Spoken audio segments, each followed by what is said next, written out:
nhói lên nha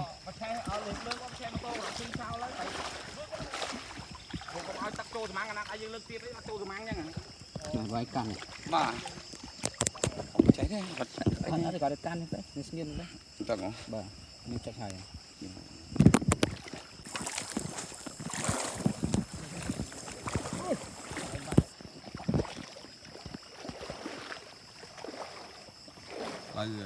từ tiền máy không mê đồ cái khó sau này phải cháy đúng chất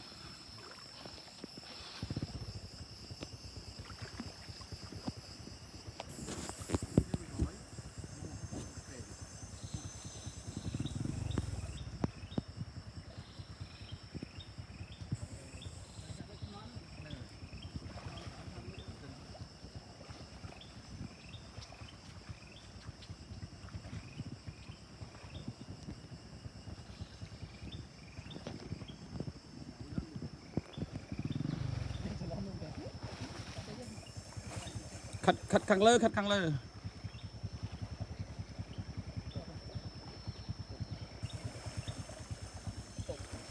tiết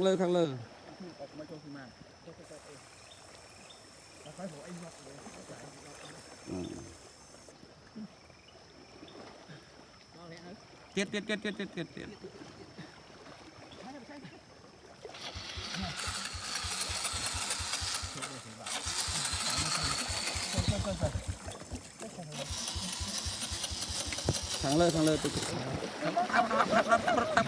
đắp ô đẹp mặt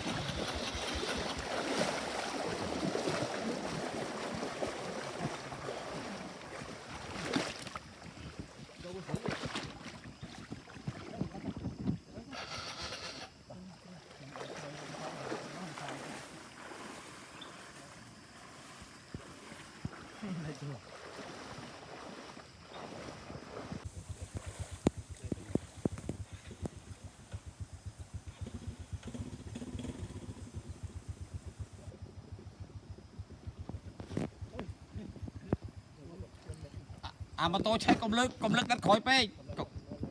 công lực khỏi pe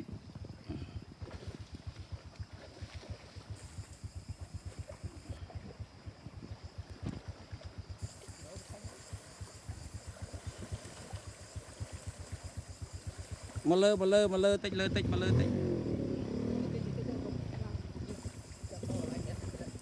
ở đây miền Bắc sao đó miền phèm mô tô là o cho lo tới miền Bắc sao mà thì mua của bạn tích đòi thì pi hàng số rồi khát lơ toàn đại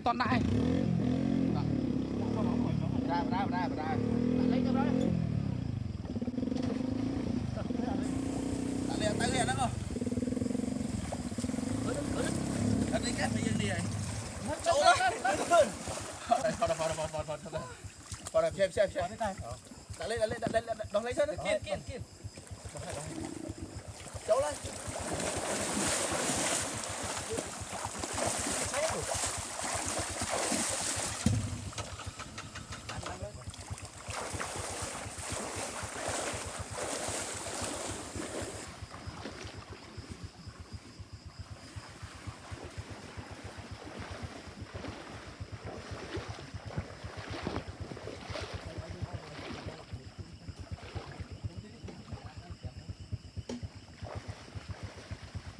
ôn thi hiện ăn cà phê tích dạ chết đó tầm thùng